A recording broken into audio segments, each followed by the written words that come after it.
İlin ən yaxşı qısa filmi seçilən 8 dəqiqəlik bir film. Zalda hamı nəfəsini içinə çəkib gözləyir. İşıqlar sönür, film başlayır. Amma qəribə bir şey var. Ekranda sadəcə bomboş, ağ bir tavan görünür. Nə hərəkət var, nə dialoq, nə də musiqi. 1 dəqiqə keçir, 3 dəqiqə keçir, zalda pıçıldaşmalar başlayır. Yəqin texniki nasazlıqdır. Görüntü donub. 6-cı dəqiqədə ekranda hələ də eyni tavandır. Uğultu artır, narazı səslər yüksəlir. 7-ci dəqiqədə səbir kasası daşır. Bu nə mənasızlıqdır. Bizi ələ salırlar, zalı tərk edənlər olur.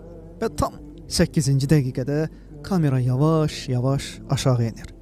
Yatağa məhkum, onurğa iflici olan bir qadın görünür. Ekranda bir cümlə peyda olur. Siz bu mənzərəyə cəmi 8 dəqiqə dözə bildiniz. O isə ömrünü bu tavana baxaraq keçirir. Bəlkə də hər gün şikayət etdiyimiz həyat başqasının ən böyük arzusudur. Doğrudanmı bugün başımızı çevirə bildiyimizə görə şükür etdik? Gözümüzü qırpa bildiyimizə, dizimizi qatlayıb otura bildiyimizə, udğuna bildiyimizə, tualet ehtiyacımızı tək başına ödəyə bildiyimizə. Rəbbimiz buyurur, o sizin üçün gözlər, qulaqlar və ürəklər yaratdı. Nə qədər də az şükür edirsiniz. Əgər Allahın nemətlərini saymaq istəsəniz, onları sayıb qurtara bilməzsiniz. Həqiqətən insan çox zalım və çox nankör.